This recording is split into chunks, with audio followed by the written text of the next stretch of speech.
Well, as he alluded to, there's been a lot of work. We've been kind of at this for quite a while. I've given this talk a number of times before. This is actually the first time.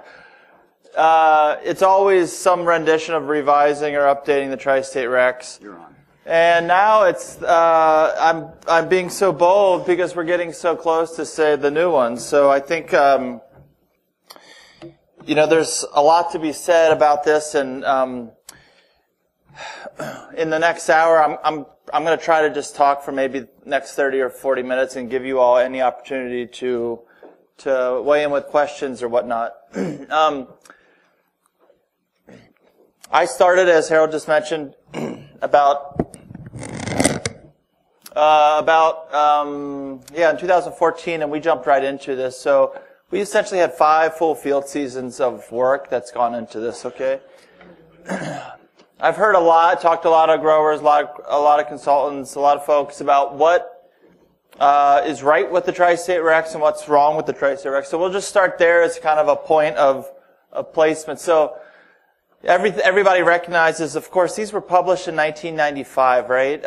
It was a industry-led, or industry-encouraged, I should say, initiative of what was happening when we were going from magically from the Ohio state lines into Indiana or up into Michigan, and all of a sudden recommendations were changed. So the question was, can we get together and develop some more unified recommendations that might be appropriate across the 3-state region, right? And so we could sit here and kind of debate a lot of things in terms of if 3 states is too big for a unified recommendation, but I think conceptually what the Tri-States attempt to do, and again, understanding that they are what they are. They're generalized guidelines, they're recommendations. They're not a guarantee that it's really dialed in for any given field at any given time. And so taking that with understanding what the kind of the overall goal or the expectation is, I think, is important.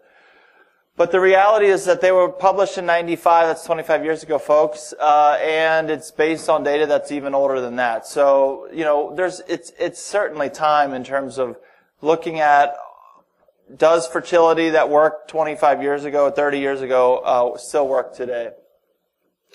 It's based on soil test extractants that aren't really used too much anymore, and I won't get into much of this, but really when you send a soil test to a lab, the vast majority of labs out there in the tri-state region are going to be running a malic 3 extraction on that. So if you ask for it in Bray phosphorus and ammonium acetate, they might back convert, but almost all labs are going to by default be running malic 3 extraction.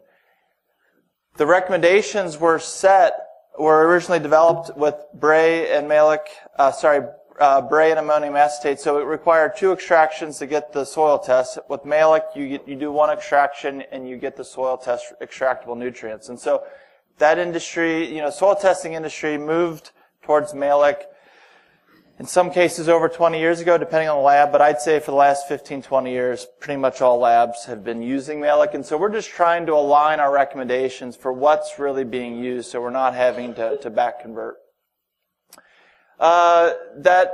We'll get into this again, but it's solely, the recommendations give you 1 option, and it's built only on build-up and maintenance approach. And so we wanted to provide just a little bit more flexibility in that, and I'll talk a little bit more about that as well. And I would just say that, in general, the tri-states as they're written as a document have oversold the precision of soil testing and our ability to track nutrients, right? So we know that there's lots of different soils, not just in Ohio, but across the 3-state region. We need soil testing as a diagnostic to monitor over time what's happening. So, I very much subscribe to the idea from a nutrient management perspective. We need to soil tests, as recommended every 3 or 4 years, and we need to assess when we get that soil data back, what have we done over those last few years? What's happening in terms of the trends of those soil test levels? Are we getting buildup? Are we getting drops?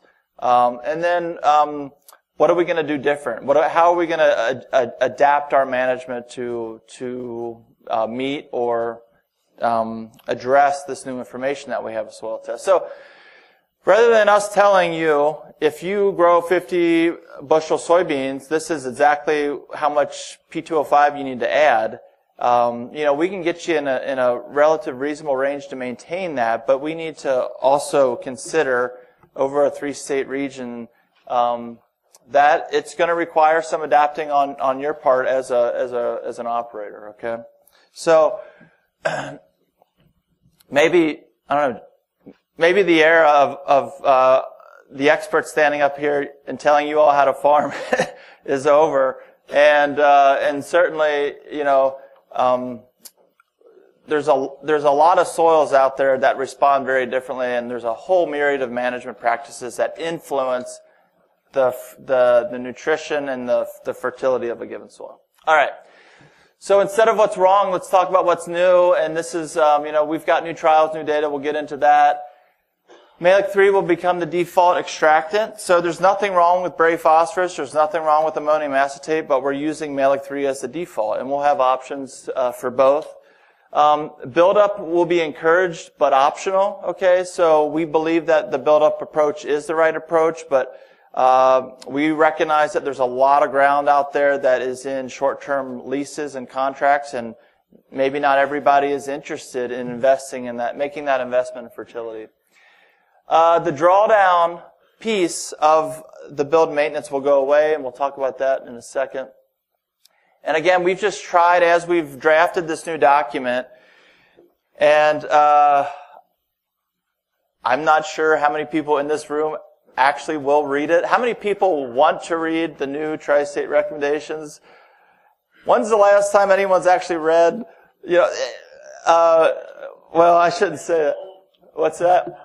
Yeah, well, that's a worse question. How many people have actually read the old 1995 tri-state document? Oh my goodness. Look, I'm with my people here.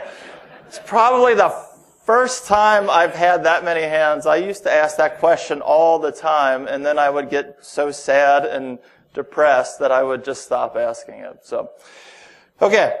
Where was I? It's 40 pages, folks, and it just keeps getting longer. The more people I send this to look at and provide feedback, everyone's like, you didn't talk about this, you didn't talk about this, so it just kind of keeps building up. But we're trying to keep it reasonable in terms of the length, okay? All right, so my one slide, I'm moving to Malic 3, Bray phosphorus. This is stuff that, soil geeks like me kind of talk about and think about. Not particularly that important what soil test extractant we use, but it is important that we know which one we used and what that means. And so several thousand soil samples in Ohio and Indiana, and we basically found that our critical level right now for corn and soybeans in the 1995 tri-state is 15 part per million Bray phosphorus. And we know that Bray is about 35% greater, that Malic 3 extracts about 35% more phosphorus than Bray. So, the maintenance range for corn and soybeans, 15 to 30 part per million. If all things being the same, it's just shifting up to 20 to 40 part per million. So 20 part per million for corn and soybeans is kind of the new magic number. For wheat, we're going to just like wheat and alfalfa, just like the old tri-states, that number is going to shift up appropriately as well. Ammonium acetate, this AA to K, we found that, some soil test labs just treat those two things the same.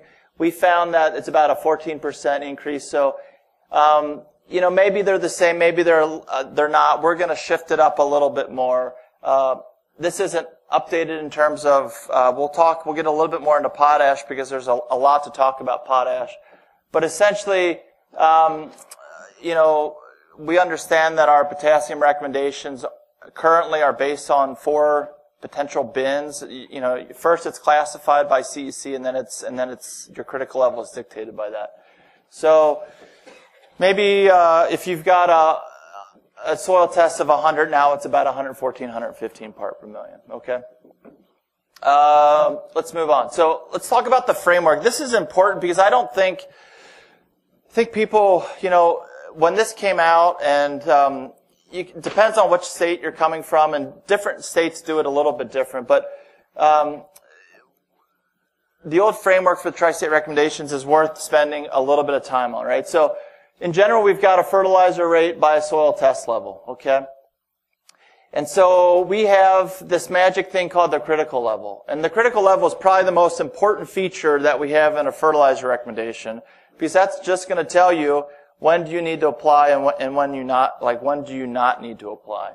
The critical level is, by definition, saying below this critical level, when our soil test level is below that, we have an increased chance of seeing a yield response. When it's above that, we don't think that there's a very good chance. It's not very likely that we're going to see a yield response if we apply fertilizer, okay? So the old framework, it's capped by this maintenance limit, and then there's these three phases of build-up, maintenance, and drawdown, okay? So very, very readily, as our build-up rate, as our soil test level drops, we need more fertilizer, right? And as it increases, it basically goes down to zero, okay? So, again, deficient, sufficient, or optimal, depending on what you want to call it, and excessive or sufficient. So, what this means in reality of the fertilizer recommendations is that our buildup level is crop removal plus a little extra. So we have to essentially apply fertilizer to meet crop removal needs, and then we understand that there's fixation, that the soil's got to get theirs too, right? In low soil test levels, that those nutrients are made less available. They're actually fixed and made unavailable in soil. So we apply extra. And the whole idea is that extra is going to be moving that soil test level up into this maintenance range. So the philosophy as it exists is fertilize to put your soils in this optimal maintenance range, okay? And when we're in maintenance range, essentially our fertilizer rate approximates how much crop removal there is. So if we pull off 50 pounds of P2O5 in a harvest, that's our fertilizer rate moving forward. And then there's this drawdown little piece, which is just kind of like they increased, they went out an extra 10 part per million and they just drew a line that it goes to zero, okay? So we don't really think that there's any real need for this. It's just an extra layer of insurance, right? So this drawdown level in our minds is it just makes it a little bit more complex. It sends the message that when you're above this maintenance limit, you need a little bit of fertilizer, but not as much as crop removal. And so we just don't think that there's a need for that, okay? So let's talk about the new framework. It looks very similar, and in general, the take-home message, if I might jump to that, is that our recommendations aren't changing too much, but they are getting, some tweaking. So let's talk about, these things all kind of look the same so far. What's the difference? The difference is this build-up piece, right? It's this extra little triangle over here. This is now optional. We, again, are recommending this. We recommend that we manage nutrients this way. But if you're farming a field and you're not sure if you're going to be farming it in a couple years, or if grain prices are particularly low and fertilizer prices are particularly high, we say you don't have to put down more than crop removal. But we know the closer we get that this soil test level draws down, we're playing with fire, and so we've got to be careful about that, okay? Again, our maintenance limit is kind of the end. Instead of having this drawdown range, we're lopping this off, and we just say we're either deficient, optimal, or sufficient now, okay? So we want you to be in this range, and then out of this range, you don't need fertilizer. That's maybe what some people don't want to hear. It makes some people uncomfortable. What's going to happen if we don't fertilize and we continue to crop? What's going to happen to that soil test level? It's going to drop down in here, right? At that point, then we're suggesting that you fertilize. So to Timing is really important here as well. So for deficiency, if it's below that critical level, we're saying apply fertilizer before you grow a next crop. Okay, that's really important. If you're in this, above that critical level, in this maintenance range, we're saying apply fertilizer sometime during the crop rotation.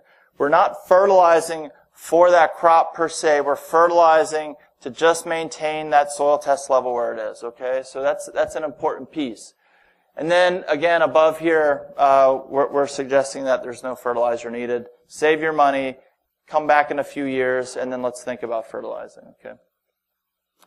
Why change the framework? We're thinking of trying to simplify the recs. I'd argue as soil sampling densities have increased, we can look at how many soil samples on an annual basis are flowing through labs now. And the numbers really, with grid sampling, and it's just going through the roof, has been over the last several years. And with all that additional soil sampling and information, there's less uncertainty. So our uncertainty has decreased, I would argue. I don't have really good data to back that up, but I would make that as a case. Majority of cropland in Ohio, Michigan, Indiana is rented. And so thinking about the economics of build-up, okay? We're trying to provide farmers with flexibility. All right. So I'm going to talk a little bit about what's the basis for our recommendations, and I won't spend a lot of time on this, but when I started, I got these stack of beautiful books. It was Jay Johnson, Robert Mullen was before me, and then Jay Johnson before him. Jay Johnson was the author of the Ohio part of the Tri-States. His whole career is essentially right here, kind of in book form. We went through and we tried to recreate what they had actually done, okay? So looking at trials over his, say, 25-year career where they did phosphorus potassium trials. So you can see the numbers here. And this is really the Ohio piece that went into the tri-state recs. And I'll just give you a teeny lesson in terms of how we actually do some of these and develop these critical levels. It's this concept of relative yield. If you're not familiar, it's really the ratio of unfertilized versus fertilized. So we can think about a field where we have a strip of unfertilized where we're not doing anything, and then we apply fertilizer in another strip. This is replicated and randomized. Then we can take the averages, and we see that in this hypothetical, if the unfertilized yielded 45 bushel and the fertilized yielded 50 bushel, then we've got a 90% relative yield or a 10% reduction. And we attribute that to a fertilizer response, okay? So doing one trial gives you one single data point. So this is why tri-states aren't updated every year, right? Because it takes time. It's a lot of energy and a lot of effort to do this. So I'm showing you here phosphorus on the left, potassium on the right. So every one of these dots is a trial. Relative yield versus soil test phosphorus for Bray and soil test potassium ammonium acetate. It might look really noisy and messy, but really what happens is this at 100% relative yield, we essentially assume that there's no response to fertilizer. It's essentially at 100. As that soil test value drops, that's when we start seeing large yield reductions in the trials that were run. So you can see kind of this dashed vertical line here. That's the magical part, folks. That's the critical level at 15 Bray phosphorus. And then again, our potassium recs are a little bit messier because they're based on CEC, but let's just say 100. And there's not many trials that are above 100 that actually were responsive, okay? And a feature here is that I'd like to point out there's trials, even though we're below the critical level, there's trials that fertility didn't matter, right? Applying fertilizer actually didn't do anything. So it's not that when you're below critical, you're guaranteed some kind of yield response if you fertilize. It's just that we have a greater risk of losing yield if we don't. Okay, so this is, again, data coming from what went into the Ohio piece that went into the original tri-state. I was actually pretty surprised to see kind of how clean it was, right? Our data now we've scaled up to on-farm, large strips. It's not these nice, neat, tidy research experiment stations. So It's messy data now, but we think that we've got information that largely confirms this. Before I jump into the on-farm stuff, I want to talk about some of the long-term trials that Robert Mullen, Ed Lentz started in, say, 2006. So these are our 3 agronomy farms that you might be familiar with: Worcester, Northwest, or Hoytville branch in Wood County, and then our western branch, South Charleston. So 3 rates of truly unfertilized, fertilized at removal rate, and then fertilized at twice or up to 3 times the removal rate. Okay, corn soybean rotation. And I want to start by showing you some of the soil data. Okay, so what we're looking at, again, Northwest. This is our Hoytville clay, Western silt loam, and Worcester silt loam. Okay, so our years are down here, and then this is extractable phosphorus, so it's a malic phosphorus, and then our little dashed lines here are a 20 part per million to 40 part per million. That's kind of what the university, if we just adopt that 1995 tri-state critical level, that's we're recommending soil be maintained somewhere in this range. The 3 color lines, we've got a 0. The red is 0. That's a truly unfertilized. So we crop for this is 13 or 14 years where we did not fertilize at all in those plots. This very hard to see bluish gray line is at removal, and then the blue line was twice removal rate up until this 2016 where we jacked that up to 3 times. So in other words, it's an estimate. If we're pulling off 100 pounds of P2O5 in that crop rotation, then that's what we're applying over time. Okay, so what do we see? What do we see here? Well, we see that I'd say that for the most part, soil test P is dropping.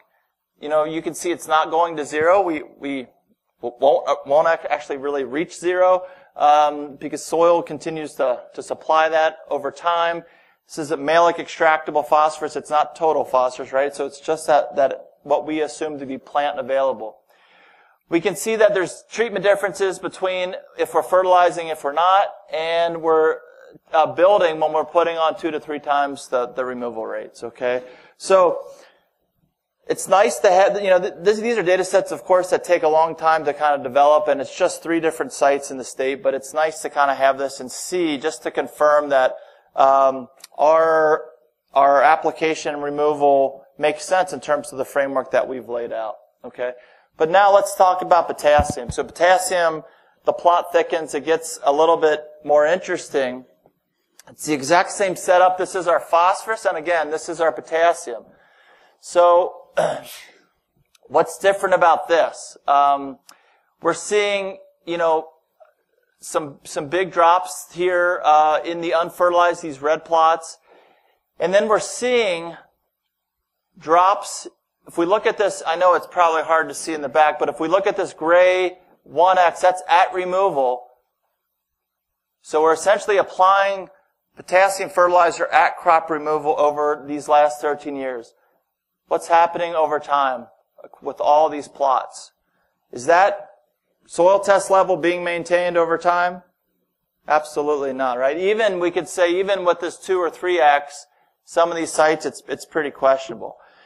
Now, tri-states recognized, and so what's actually happening here, right? So I would say that for potassium, our soil fixation rates are higher, right? And the tri-states recognize that because for phosphorus, it's when you're in this maintenance range, when you're above critical and below maintenance, it's the fertilizer recommendation is how much are you removing, you apply that much. But for potash, it's how much are you removing plus an additional 20 pounds, okay? So this really isn't, this 1X is not tri-state, it's less than tri-state, it doesn't include that 20 pounds, but we see a lot of justification for keeping this 20 pounds, right?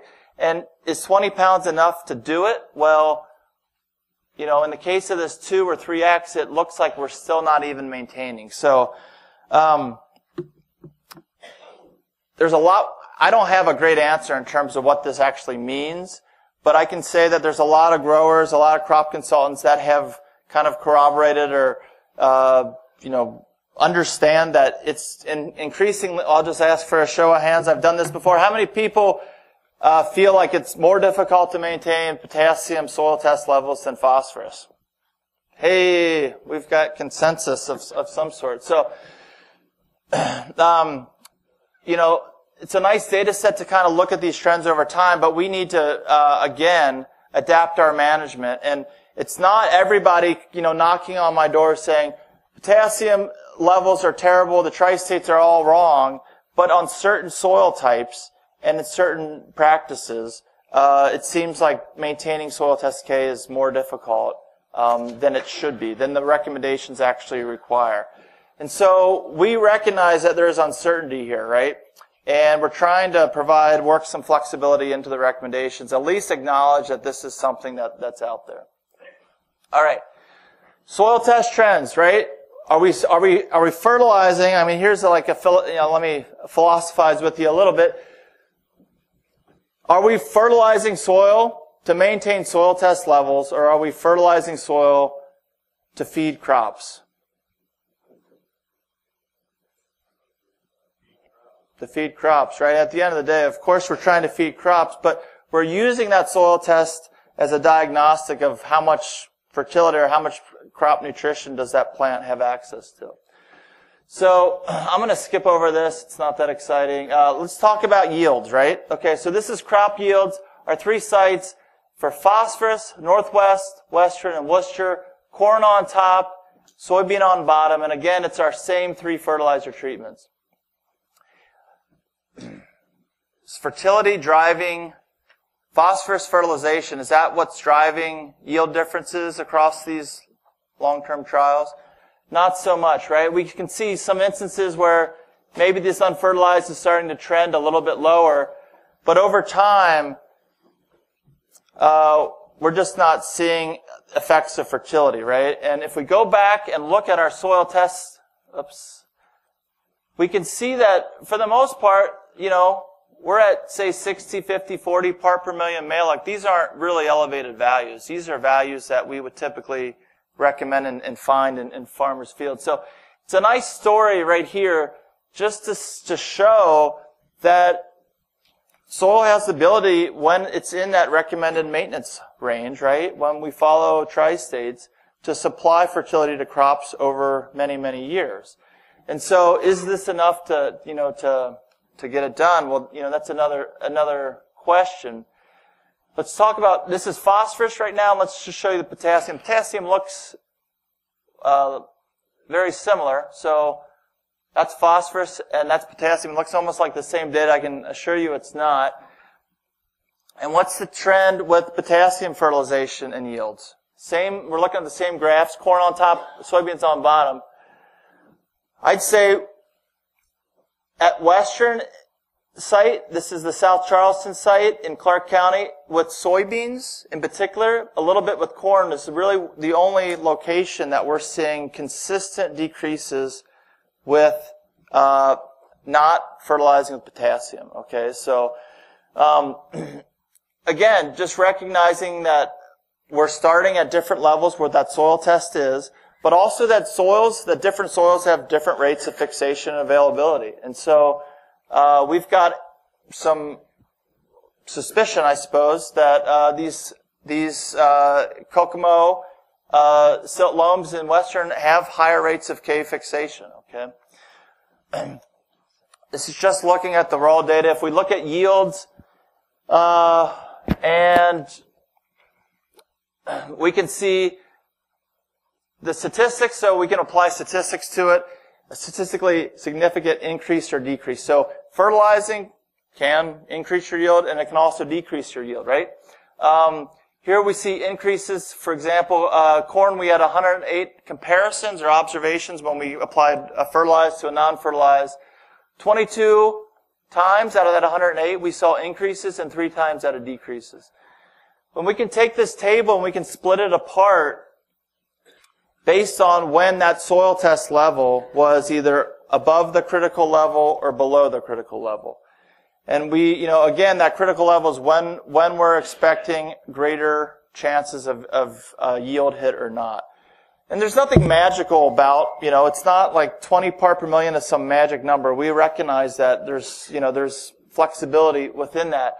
But when we split it apart based on when these increases were with that unfertilized plot, was it below or above that critical level, we can see for the most part, the increases happened, for 22, 16 out of 6 happened when we were actually below that critical level. Okay, so over time as that soil drawdown. And, just anecdotally, just kind of this adage that corn seems to be more responsive to phosphorus, and beans more responsive to potassium. So, okay, last thing I'll talk about this.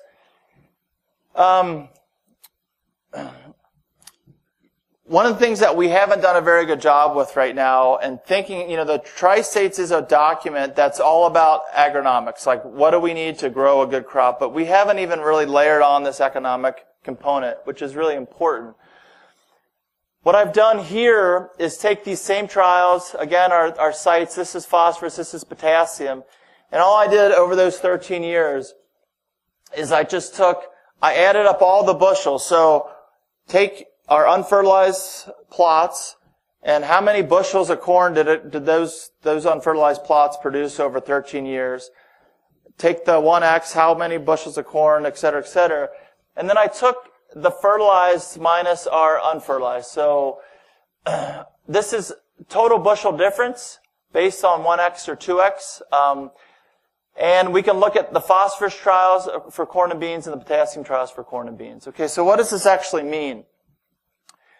The zero line, it basically means that the unfertilized, over those 13 years, the unfertilized and fertilized yielded the exact same total bushels over that 13 years, okay? And for phosphorus, what we see, if we compare the 1x versus the 2x, so in this case, right, in soybeans at Northwest, when we applied 1x fertilizer for phosphorus, due to things not related to fertility, I would likely argue, we actually had less total bushels than when we did fertilize, okay? But what we can see is over essentially all these years, the 2x, when we applied twice the phosphorus, that removal rate required, we squeaked out a few more bushels, right? And of the 2x versus the 1x. But the question then becomes, if you were going to do this in real life, would you actually make any money applying twice the fertilizer down, right? And it's pretty questionable about that.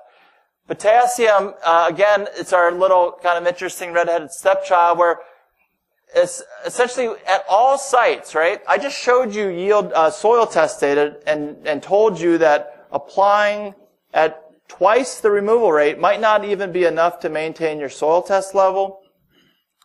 Well, look what's happening in these trials where we apply twice the potassium. Essentially, in every single instance, except for Worcester and corn, there's less total bushels over those 13 years with a double potassium rate than the single potassium rate, or twice removal versus that removal. So, again, are we fertilizing for the soil to maintain soil test level, or are we fertilizing for crop? I would argue that it's got to be crop. And here, this doesn't justify, if we're going to believe these data and take them for what they are, it doesn't justify spending twice as much on potassium fertilizer because it's not going to yield you anymore, right? So, if you're looking for some grandiose take-home, I know everything answer, this is how you should do it, I'll just break the bad news to you right now. I don't have one. But I'm just trying to share where we're at in terms of how we're thinking about this. Okay. I'm going to spend a little bit of time now talking about our on-farm trials before I wrap up. And I'll kind of breeze through this. But again, 5 years. And suffice it to say, I usually start by recognizing there's so many people that have been involved in this project. A lot of growers running strip trials, county educators. We could not have done this without Ohio State University Extension. Paid for by primarily Soybean Council and Corn and Wheat, so checkoff dollars at work doing this kind of work. And a lot of committed people kind of going out and collecting these data. So we've got a really nice data set that we're happy with. Okay. We were shaded counties, 33 counties across the state that we were in. We looked at corn, soybean, and wheat for these on-farm trials. We looked at nitrogen, phosphorus, potassium, and a little bit of sulfur. Okay. We said, Farmer Joe, pick your source, rate, time, place, crop. Tell us what you want to do, and we'll work with you to do it. We sampled soil before they fertilized. We collected soil at early reproductive. We, of course, took yield measurements on this fertilized, unfertilized strip. These were all randomized, replicated, so a gold standard of what we do. And then we took grain samples from each one of those plots and spent a lot of money analyzing them for nutrient content, and then looked at management survey. And we're not really there even in the full analysis, but from the 5,000 foot level, we've been over these data quite a bit, and just going to show some of this. So we had 102 total phosphorus trials, 54 in corn and 48 in soybeans. Here's the distribution. So the fatter, this is soil test P versus corn and soybean. Again, these red dashed lines are our kind of maintenance limit. We begged and begged for growers to find us low testing fields, but we got a lot of fields that were not low testing. They were either in what we would suggest or above what we would suggest in terms of, keeping your fertility. Okay?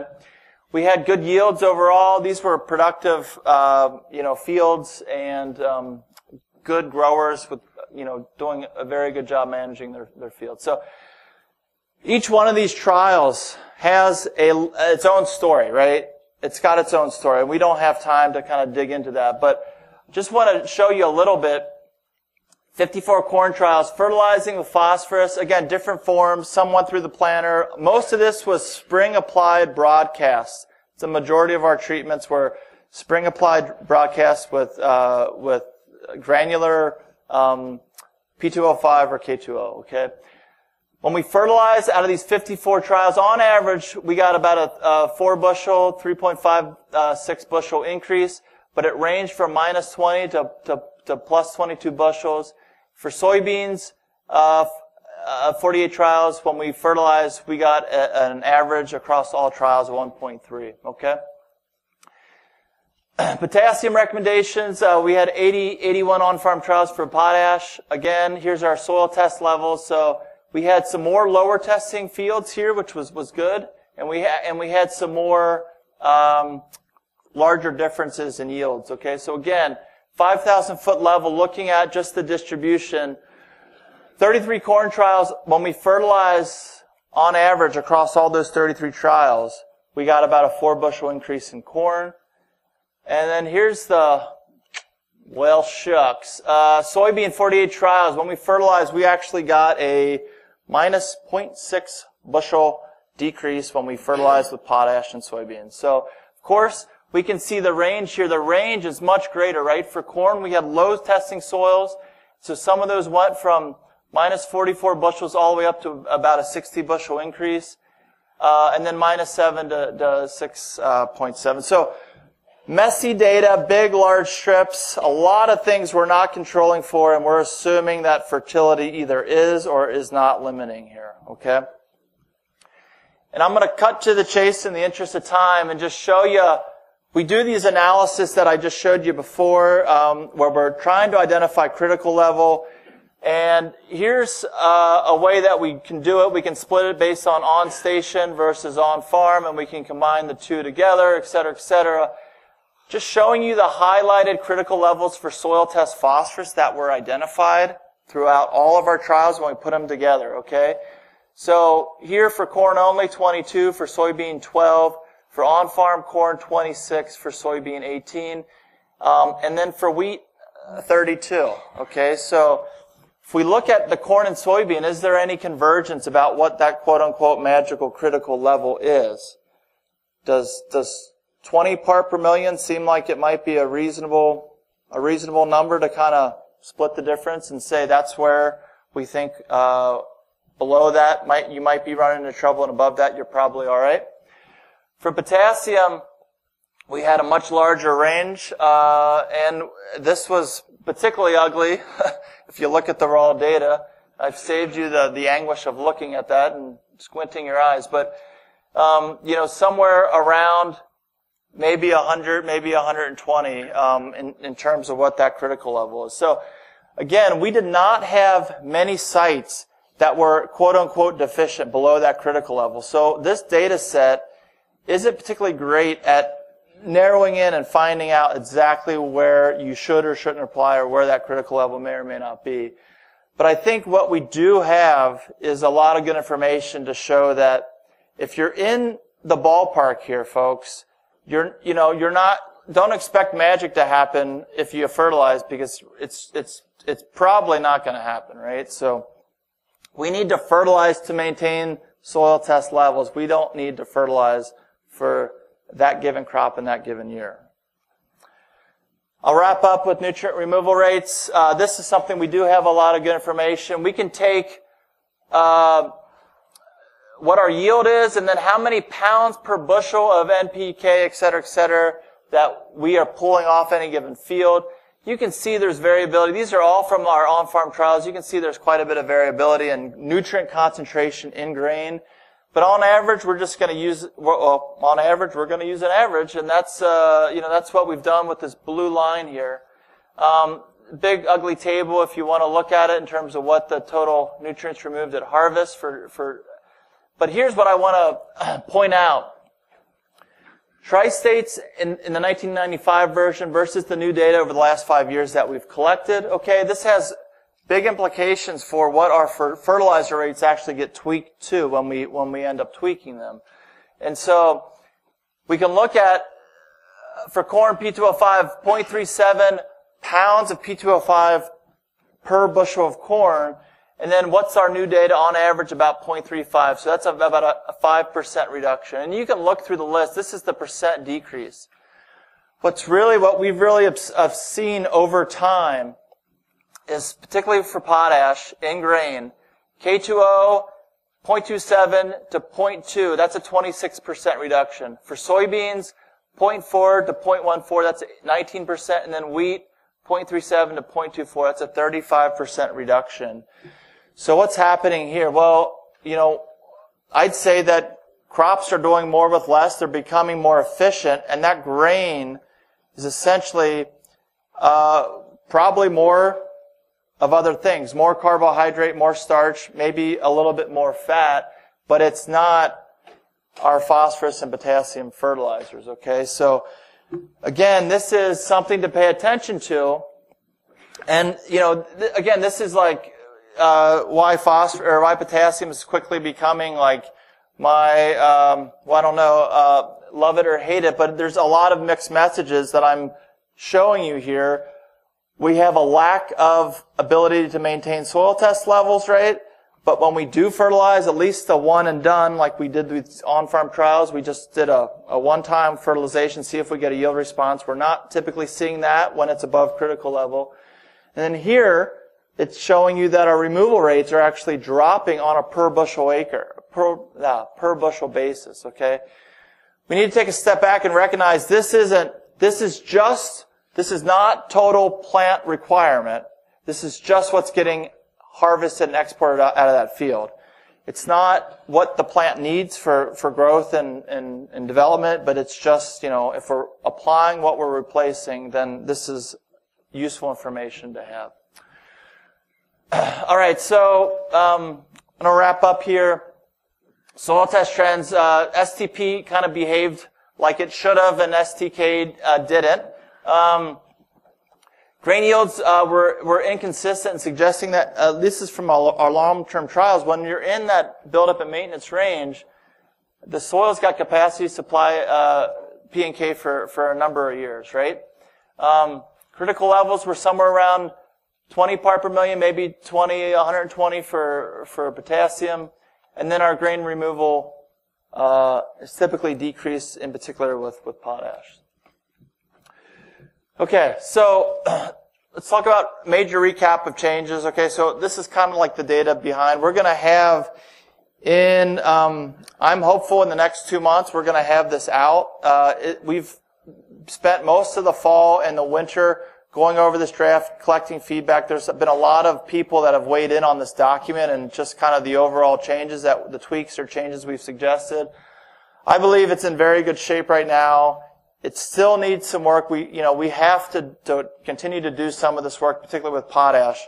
But what we're dealing with, in terms of the changes, comparing old versus new, the P&K management, we've dropped the drawdown rate a little bit. Malic 3 is now the default extractant. That's a substantial change. Critical levels for all crops, really, for phosphorus, have not changed. Okay, so let me say it again. Critical levels for P, if you were hoping to see giant increases in phosphorus fertilizer, we don't have any evidence to suggest that we need that. We also haven't seen a lot of evidence that we need to split our potassium soil test recommendations into 4 different groups. We recognize that sandy soils need to get treated different, but we just haven't seen, if you've got a CEC of 10 or 12 versus 18, that there's something magical about response or build with that. I didn't talk about the corn, nitrogen at all. I'm assuming Jim Camerato is going to, get into some of that next. But we have updated our corn nitrogen rates in Ohio for those that care. We did that last April. So yeah, let's sit tight because we've got maybe a couple months and we'll have this out. And we're always looking for feedback. We believe that. I shouldn't say this. Somebody will hold me to this, but if we, my hope is that we'll release this kind of a major update, and then we'll have some additional follow-up work and maybe do, in a year or two from now, have an additional rollout. So we're trying to make this document not so static and a little bit more of a living document. I've talked for far too long already. I want to thank you for your time. I'm happy to take questions. No questions? Yes, sir. Right. So the question is, will the equations that we use change? So we will convert from Bray to Malic. So that conversion will happen, but we have not done much work on the build-up piece. How many pounds of P2O5 or K2O fertilizer do we need to actually build those soil test levels? That's the next thing I want to do. But that equation, the structure of that equation really isn't going to change. The only thing that's going to change is the conversion to Malic in that.